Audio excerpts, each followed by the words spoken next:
Today, we'll be taking a look at the temperature sensor on this Samsung French door refrigerator.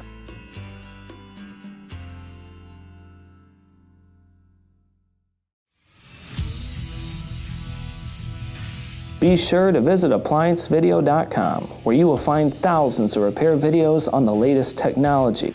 And for a limited time, you can save big on an annual membership and take advantage of all of our premium benefits. ApplianceVideo.com. Do it right the first time. Stop. Before beginning any repair, always be sure to disconnect the power to the appliance. It is also recommended to test the outlet for the proper voltage. Remember to also turn off the water. You will need the following tools to complete this repair.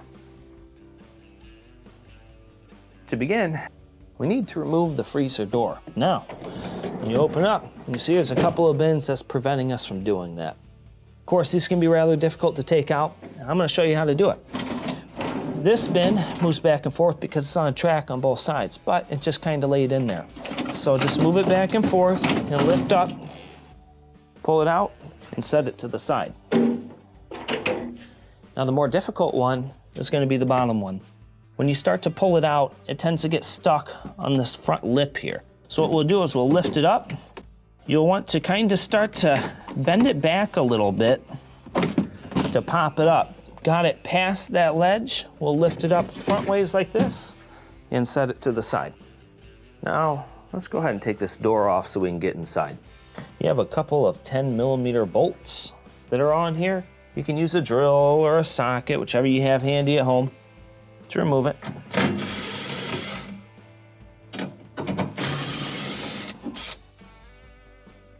Take these two out, move over to this side.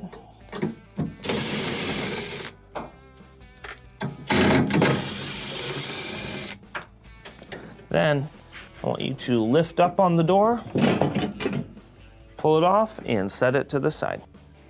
Next, we need to remove the freezer evaporator cover. Now, in order to do so, there are two Phillips screws that are holding it on.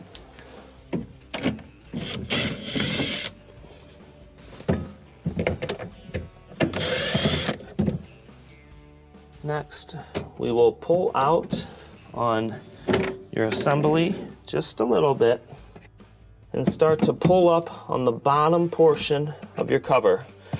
And you'll see the bottom of the cover start to pull off that ledge. Then we'll start to bring it down.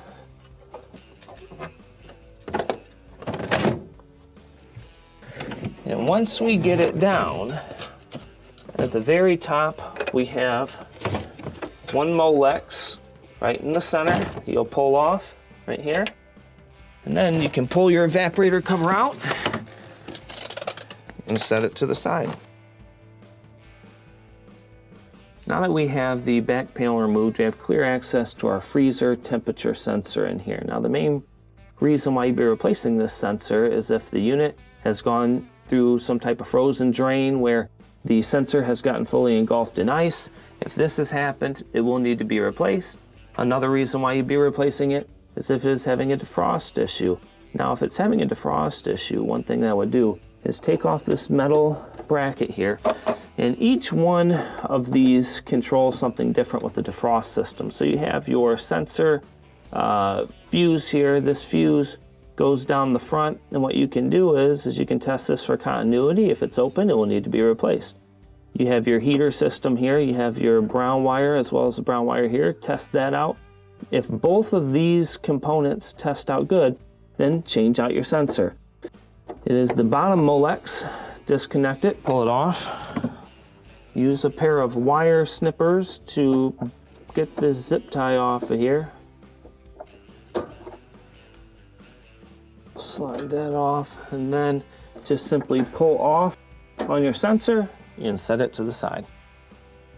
When installing a new sensor, make sure it is put on to your existing bracket, and then we will install it on this portion, the elbow of the evaporator. As you can see, that's where it fits.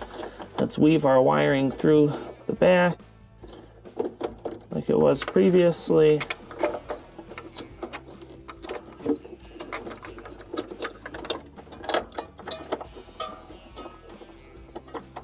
And then let's plug in our sensor.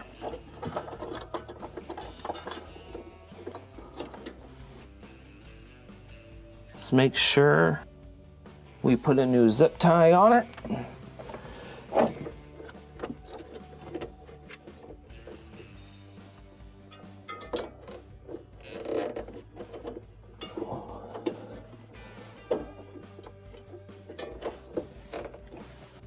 Cut off the excess. And finally, reinstall the cover plate.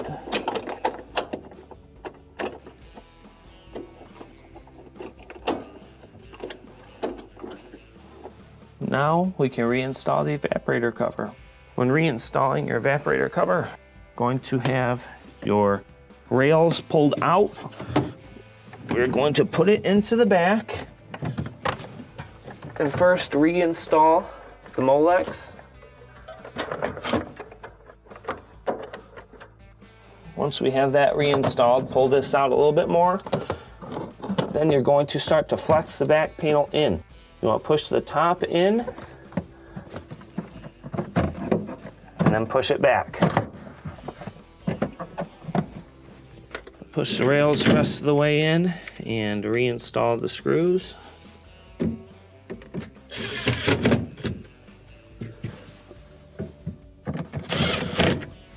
Now we can reinstall the door and shelves. When reinstalling your door, first there are hooks that are on the door that will slide on this portion of each side of these brackets. So we'll get the door, bring it in, and it actually goes inside the brackets.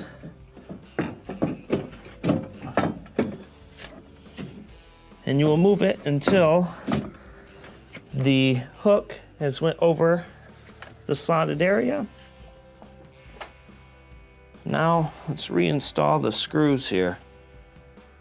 I'm going to start to put them in by hand just to get the door kind of lined up.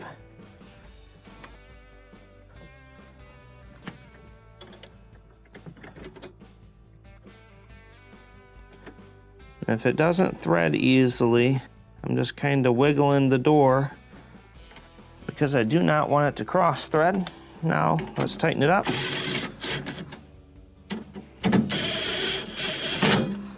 All right, let's go to the other side. Once again, let's start by hand.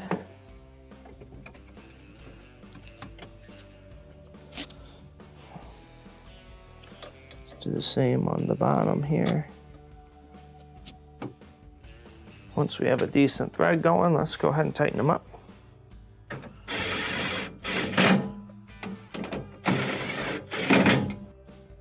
Now we can reinstall the bins. When reinstalling the large bin, we'll bring it in where that pesky lip is on the front. Drop it in here, and you'll want to lift it up, kind of pull back, and it should set in there pretty straight all the way across. Then let's slide this one in. Now when installing, it's a little weird to put in there. We will slide it in on the tracks and top. And then what I want you to do is go back and forth. Now drop it in the correct placement, and this will complete your repair. Thank you for watching another quality video from ApplianceVideo.com. If you found this video helpful, make sure you click the like and subscribe to our channel.